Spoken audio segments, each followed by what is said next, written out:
Hello, my friends. Welcome to another episode of the Savvy Painter podcast. My name is Antrice Wood, and I am the host of this podcast.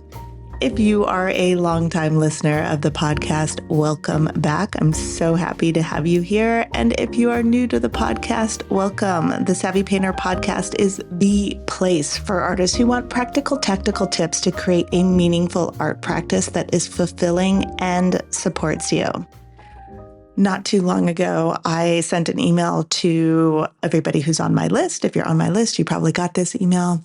And I offered some sessions with me to do some deep work. I recently completed a very intensive program on coaching the unconscious mind and using hypnosis in order to make change in our art practice and in our creativity. And so I got to work with some of the most amazing artists who signed up for this. And it was an incredible, powerful experience.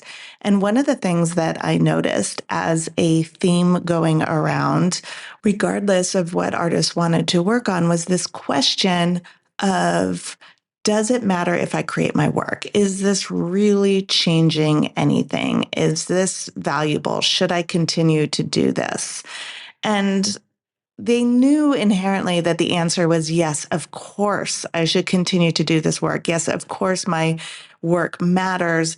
But logically, they knew that. But there was always this kind of like nagging doubt underneath a lot of the things that they initially brought to me. So sometimes people were wanting to work on their thoughts and ideas about pricing and on talking about their work or on stopping the habit of overthinking or on creating a schedule that fit into their life and that they didn't feel so guilty about. Whatever it was, underneath it, there was a sense or this little bit of a fear that their work didn't matter. And that idea was impacting everything else. So the idea that their work didn't matter was creating that space where they would be overthinking, or creating that space where when something else came up, they would pause on their work in order to tend to somebody else's needs or tend to something else that was going on that in reality wasn't that urgent or wasn't that important to them. And so I wanted to talk about that on today's podcast because there's a lot going on. And we're all feeling it. And don't even get me started on what's happening in the world right now. But I wanted to address this issue of this kind of like underlying fear, even if it's just a whisper, that somehow what you are creating isn't important and doesn't matter. So let's talk about this. I feel like this is something that we constantly need to remind ourselves of. That is that it matters that you create your work. What you are doing, what you are creating matters, and it is important. And it's easy to forget. So I'm here to remind you of that. I'm here to sort of ignite those fires a little bit that I know are deep inside of you. Your work matters a lot. It matters to you and it matters to other people. And I'm going to tell you why. I'm going to remind you why. Because it's easy to get distracted, it's easy to forget, and it's easy to believe all the noise that you hear around you. And sometimes we just get confused. We get confused because we think that we're not getting any attention for our art. We think that because we're not selling our art, that somehow means that it doesn't matter, that it's not important. And so let's clear all that up, shall we? I mean, the truth is that you see the world differently than most people do. And that is the most beautiful thing. We're bombarded with all of these messages about how we should perceive things and what the world. And I know on some level, there is a part of you that loves the fact that you see things differently. And there's this other part that's sort of been conditioned to believe that you have to be like everybody else, that you have to conform, that you have to change who you are in order to belong. And wanting to belong is such a primal thing. We are social creatures, and on some level, we need other people in order to survive. So, belonging, that need to belong, is something that is ingrained in us, and it is important to that need to belong.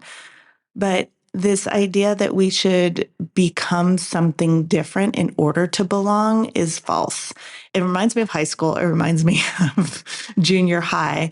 And I remember listening to Brene Brown talk about this. She had asked, and I might be getting the details on this wrong. I think she was asking middle school kids what the difference between belonging and fitting in is. And in a nutshell, belonging meant feeling comfortable with who you are, being comfortable showing who you are, and having that sense of belonging to yourself. And fitting in meant changing yourself to become what other people expected of you. So I might be butchering that, but the essence of it is there. One is changing who you are in order to conform and pretending to be something that you're not, while belonging is loving who you are and being accepted for who you are. And I think this has a lot to do with this idea that our art doesn't matter and us seeing things differently than the rest of the world. What I notice with the artists that I work with, and what I was reminded of when I did those sessions with, gosh, there was like 25 people who signed up for it, and it was so much fun. But what it reminded me of was that the very thing that makes you and your art so special is oftentimes the thing that you think that you should hide, or you think isn't good enough, or isn't perfect enough, or somehow doesn't conform. It's not like what everybody else does. So therefore, you need to change the way that you are creating it. And this leads to the dissatisfaction in your work and in your art practice, because if you're trying to be something that you're not, it just feels like a lie. And when you have that belief that what you are creating somehow, in some way, shape, or form, isn't quote unquote good enough, or isn't the correct way to do it, or it's questionable in any way, shape, or form, it causes a lot of self doubt. And it causes people often to create work that doesn't light them up. And that's just not sustainable. The most beautiful thing, I think, about being an artist is that we see things differently. We see beauty where a lot of other people wouldn't even notice it. We've trained ourselves to notice the breathtaking beauty in the most mundane moments. And we give a voice to ideas and to feelings that have no language. And we allow people to safely feel and connect and feel seen. But in order to do that, we must feel safe ourselves. We process differently. We process visually, audio, like the way that we hear things, the way that we move, all of this, we process a little bit differently than most people do. And that's the very thing that is the most beautiful about being an artist.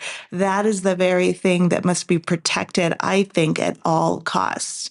You know this, that creating art is a solo experience. When you are making your art, you are usually by yourself in your studio or out in the field, or even if you are creating work in a setting with other people, the creation happens in your mind. What happens on your canvas starts in your mind with your ideas and the way that you see things.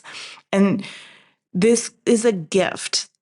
This gift of experiencing connection and emotions in solitude is an enormous gift, and most people don't have it. And that's what's so special about you and about your art. Most people are completely disconnected from their emotions. They're completely disconnected from the diversity of the emotions that they have and all of the nuances of them. If you ask somebody who's not an artist, or you ask somebody who is not doing this type of work, how they're feeling, a lot of them really struggle to describe what it is. They don't have language for it. Or if they do have language, it's extremely limited. Most people only have 3 words to describe how they're feeling. They say that they're happy, sad, or pissed off.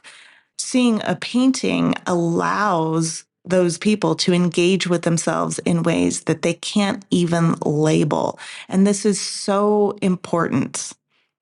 It is vital, I think, to our advancement as humans, our evolution as a species. And I really believe that. And so if you're listening, I hope you do too, or at least you're opening yourselves up to the possibility that what you do has that much of an impact. Because listen, the thing that you think is so weird is the thing that is lacking in most people. And that is the exact thing that is causing people to feel disassociated from themselves and from other people. This ability to sense an inner world and to experience awe and beauty and to understand that where we live and what we see and what is around us has an impact on all of us. And art is a entryway. It is a portal into that. And you've experienced this. You experience this when you walk into a gallery and you see a piece of art that just takes your breath away, or you go to a museum and you are just lost in a painting and you are pulled into it from across the room. You are pulled into this painting, and it's such an awe-inspiring experience. And as artists, we are more attuned to that. We see it, we cultivate it. I've talked about this before on the podcast. I think I did an entire episode on us being awe hunters.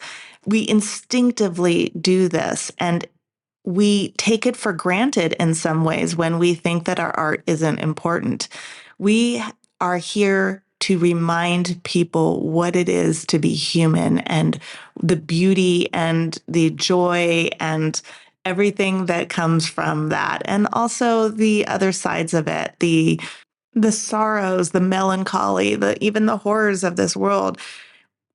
Sometimes we need to point that out. Whatever type of work that you create, you are showing other people what it is like to be human and what it is like to connect with the world around them on a different level than what does this do for me and what can I get out of this resource. Whether you're aware of it or not, you are influencing and inspiring people with your art. You're making them think. You're making them stop, slow down, and notice. And unfortunately, I'm sorry, you don't always get to know the impact of that, but you are making that impact, I promise you. With all of the interviews that I've done with artists and with all of the artists that I've spoken to, there's always a person, a piece of art, an experience that they had that showed them that there was a possibility that they could create art. And odds are good that the person that inspired them has absolutely no idea. I remember when I was a little kid, really little, and I don't know how my mom managed to do this, but she would take me into Los Angeles and we would go see a play or a ballet or an opera or something that was happening at the Civic Center. Still to this day, I don't know. I need to ask her that. I don't know how she managed to pull that off because we were growing up, things were very, very tough. So somehow she managed to pull together just enough for us to occasionally go see these ballets or see these plays. And I remember vividly sitting there watching these performers and thinking how amazing and how beautiful they are. When I think about that now, I know that those artists sacrificed so much to be there, and they were probably struggling too. And they had no idea that there was a little girl in the audience that was just so absolutely fascinated by what they did that she would go on to dedicate her life to creating art and to supporting other artists. I mean, that's really powerful when you think about it, right? And this is vital. By creating your art, you are inspiring other people to create theirs in some way, shape, or form. People are noticing what you're doing and wondering, can I do that too? Could I create something also? And that's so amazing and so beautiful that this is a connection. An impact that we have in this world as artists, is that we inspire other people to bring beautiful things into the world in whatever way, shape, or form that is. So I wanted to start with that, with the impact that you are having on the bigger picture, because it gets lost so often. We're there in our little studios or painting outside, wherever it is, in our kitchen, in our studios, wherever it is, that little corner of your house that you have dedicated to your art supplies, or that spare bedroom, or that studio space that you finally got to rent. And it's so easy to forget that we're not alone in this. So I just felt like it was really important to remind you of that. Okay. Okay. So the other piece of it is obviously why it matters to you, right? So when we're thinking about this idea that your art matters, it matters to other people and it matters to you. And again, I get it. Sometimes it's easy to forget. Sometimes when you are around people who don't get it, or when you fall into that trance of believing that because nobody responded to the piece on Instagram, or because nobody bought it at that show you just had, that it doesn't matter or that it's not relevant. And let's just play with that little devil that's in your head, right? Of this doesn't matter or my work doesn't matter. Let's just imagine for a second what it would be like if that thought didn't even exist. Because who would you be without this idea that it doesn't matter, that what you see and what you believe doesn't matter? What if instead you imagined that the very idea that your art doesn't matter or isn't important didn't exist at all? I'm going to ask a lot of you here. I just want you to imagine that that thought, that sentence, that idea was just poof, gone, out of the universe, and impossible to conceive of, much less get back. Who would you be without that? To me, that's like absolute freedom. I don't know about you, but just allow yourself to play with this idea, because your imagination is so powerful. And you don't have to go to opposite thoughts or ideas. It's just that those ideas don't exist anymore.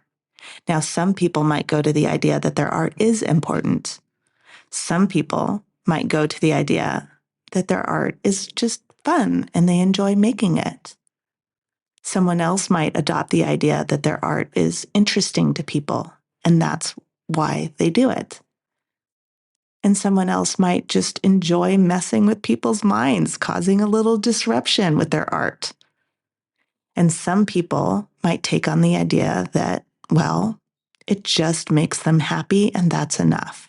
Now, I don't know if you'd replace that old, tired idea that your art doesn't matter with any of these ideas, or if you'd come up with something entirely different. But when you throw out that idea, like you would throw out a disgusting, rotten piece of fruit that rolled behind the refrigerator and didn't dust it off and put it back in the fridge as if it could ever be useful, you make room for something else. You make room for something better. And yes, I am telling you that that idea is like a disgusting piece of rotten fruit.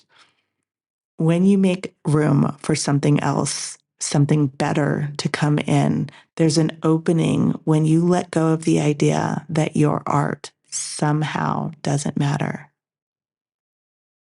And to me, that is freedom, because you get to decide what you let in there.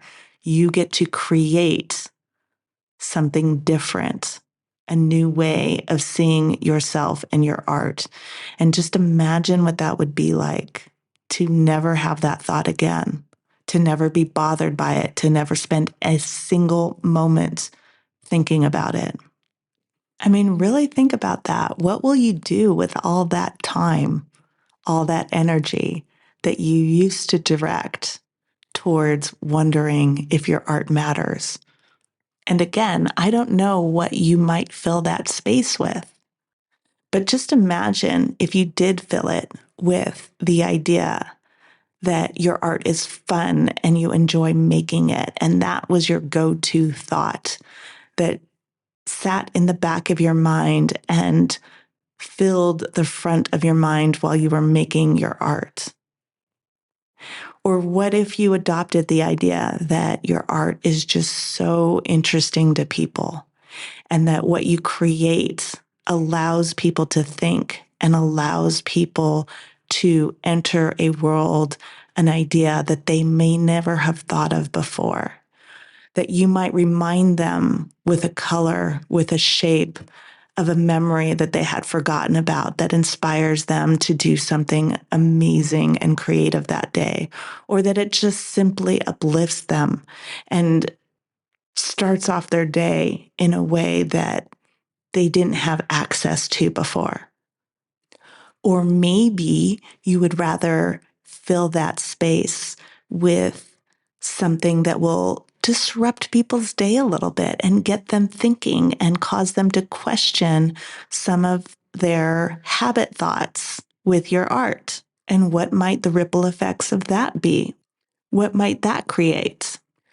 Or what might happen if, instead of worrying about all those tired ideas that used to fill your brain, what if instead the only idea that entered your mind was making my art is fun and I enjoy this? How would that change things? What would you create if every time you walked into your studio, you looked around and thought, this is fun? This is going to be fun. How would that change your process? How would that change how you look at your work? It's fun to think about, isn't it?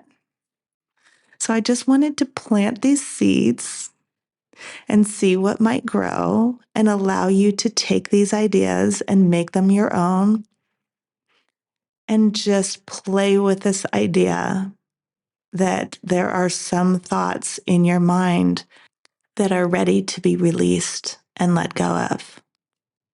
One of the greatest realizations that I've ever had about my own art is that my art is a love letter to myself.